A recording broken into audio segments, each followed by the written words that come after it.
আসসালামু আলাইকুম ওয়া রাহমাতুল্লাহ। আমি আসলে জোকস বলবো না, যেহেতু আজকে আমরা এখানে এসেছি ট্রেনিং প্রোগ্রামে, তো শিক্ষামূলক একটা গল্প বলবো ছোট্ট করে। আসলে অনেকে বলছিলেন আমাকে গান গাওয়ার জন্য, আমার গলা এত সুন্দর না, সেজন্য গানটা আর গাওয়া হইল না আর কি। তো গল্প হচ্ছে, একটা জঙ্গল ছিল। জঙ্গলে আপনারা জানেন যে বিভিন্ন দেশগুলোতে যেরকম সরকার থাকে, তো জঙ্গলেও সরকার ছিল। বাঘ, সবাই জানেন বাঘ পাওয়ারফুল প্রাণী। তো হঠাৎ করে একদিন তার মাথায় বুদ্ধি আসলো যে আমার তো রাষ্ট্রের মধ্যে আরো অনেক শিক্ষা ব্যবস্থাকে অনেক প্রসারিত করতে হবে, আমাদের বাচ্চা কাচ্চাগুলোকে শিক্ষিত করতে হবে। তো সে ঘোষণা দিল যে আমার এই রাজ্যে কোনো বাচ্চা কাচ্চা আর নিরক্ষর থাকবে না, সবাইকে শিক্ষিত বানানো হবে। তো রাজা অর্ডার করছে, তো বুঝতে পারতেছেন একদম গাছপালা কেটে একটা ঘর তৈরি করা হলো, স্কুল তৈরি করা হলো। এখন হাতির বাচ্চা, জিরাফের বাচ্চা, ঘোড়ার বাচ্চা, আরো যে যে অ্যানিমেল আছে সবগুলোর বাচ্চারা স্কুলে ভর্তি হতে আসলো এবং ক্লাস করতে লাগলো। জঙ্গলের স্কুল আপনারা তো বুঝতেই পারতেছেন কিরকম হবে।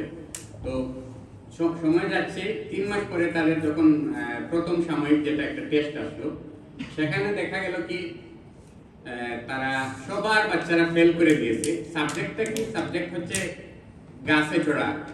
এখন ফার্স্ট হয়ে গেছে বানরের বাচ্চা। তো হাতির বাচ্চাকে হাতির মা বাবা বলতেছে, তুই তো আমাদের নাক কাটাইয়া দিলি, এত বড় শরীর নিয়ে তুই ফেল মেরে দিলি। আর দেখ বানরের বাচ্চাকে দেখ, ও কিভাবে গাছে লাফাই ভয় উঠে যায়, ওর পা ধুয়ে তুই পানি খা। এইভাবে জিরাফের বাচ্চাকে জিরাফের মা বাবা পিটাইতেছে। তারপর গুড়ার বাচ্চাকে গুড়ার মা বাবা পিটাইতেছে। সবাই যেগুলি বলে আর কি, ফেল করলে মা বাবারা ওইগুলি বলতেছে। তো সবচেয়ে বেশি কষ্ট পাইতেছে সেটা হচ্ছে মাছের বাচ্চা। কারণ সে ডাঙ্গাতে থাকতে পারে না, পানিতে তার বসবাস। সে এসে তার মারে বলতেছে, মা আমি তো খুব কষ্ট হয়, আমি শ্বাস নিতে পারি না, আমার জন্য একটা স্কুল দেখা যায় না পানির মধ্যে।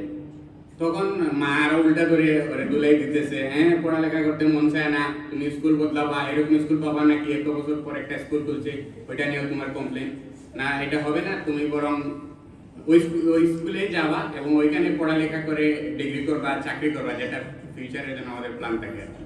তো পরবর্তীতে হইলো কি, আরো টেস্ট হইলো, কিন্তু ওরা ফেল করে আর এইভাবে গালি খায়, এরকমই চলতেছে। তো একদম বছরের শেষ প্রান্তে এসে দেখা গেল সবাই ফেল করে আসছে, সবার বাচ্চাদেরকে ধুলাই করতেছে, মা বাবারা গালাগালি করতেছে, বকাবকি করতেছে। প্রতিমধ্যে সবাই জানেন পশুদের মধ্যে আমরা চালাকির কথা বলে, শিয়ালের কথা বলে থাকি।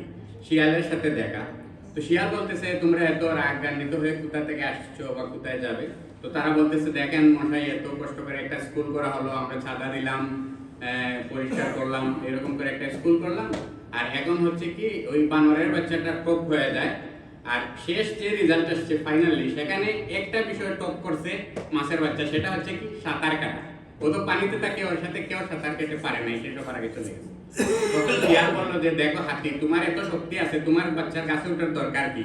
তুমি যদি তোমার সুর দিয়ে একটা গাছকে এভাবে নাড়া দাও, সব ফল মাটিতে পড়ে যাবে। তারপর জিরাফকে বলতেছে যে তোমার বাচ্চার গাছে ওঠার দরকার কি? ও যদি তার মাথাটাও এইভাবে উঁচু করে, তাহলে সব ফল সে যারা দিয়ে এভাবে ফেলে দিতে পারবে। মাছের বাচ্চা মা বাবাকে বলতেছে, বাচ্চার মা বাবাকে, তোমার ছেলের গাছে ওঠার দরকার কি? সে যেভাবে এনজয় করে পানিতে, তাকে সাঁতার কাটতে দাও। সে যদি পুকুরে সাঁতার কাটা শিখে, তারপর নদীতে নিয়ে যাও, সাগরে নিয়ে যাও। এমন সময় আসতে পারে হয়তো বা যে পশুদের যে অলিম্পিক ধরনের কোনো কম্পিটিশন থাকলে সে সেখানে যাবে এবং তোমার নাম উজ্জ্বল করবে, দেশের নাম উজ্জ্বল করবে। সো এইটা থেকে আসলে, যেহেতু আমরা ট্রেনিং ক্যাম্পে এসেছি শিক্ষা নিয়ে, এই যে আমি গল্প কৌতুক যেটাই হোক আমি বললাম, এটা থেকে শিক্ষা হচ্ছে যে আমাদেরকে বাছাই করতে হবে। যেহেতু আমরা এখানে আসছি, আমি সারাদিনের আমাদের আলোচনার সারমর্ম যদি করি, আমরা আমাদের জীবনকে, পরকালীন জীবনে আমরা জাহান্নাম থেকে কিভাবে মুক্তি পেতে পারি এবং জান্নাত উপযোগী আমরা যেভাবে জীবন কিভাবে তৈরি করব, এই বিষয়গুলো নিয়ে আলাপ আলোচনা হয়েছে এদিক থেকে ওদিক থেকে। সো আমাদের বাচ্চাদেরকে হোক বা আমাদের যারা আমরা মরার আগ পর্যন্ত তো শিক্ষা গ্রহণের শেষ নাই। তো এখান থেকে, এই গল্প থেকে এটাই আমরা শিক্ষা পাই যে আমাদেরকে শিক্ষা ক্ষেত্র আমাদেরকে বেছে বেছে আমাদের যেগুলি প্রয়োজন সেগুলি আমাদেরকে শিখতে হবে।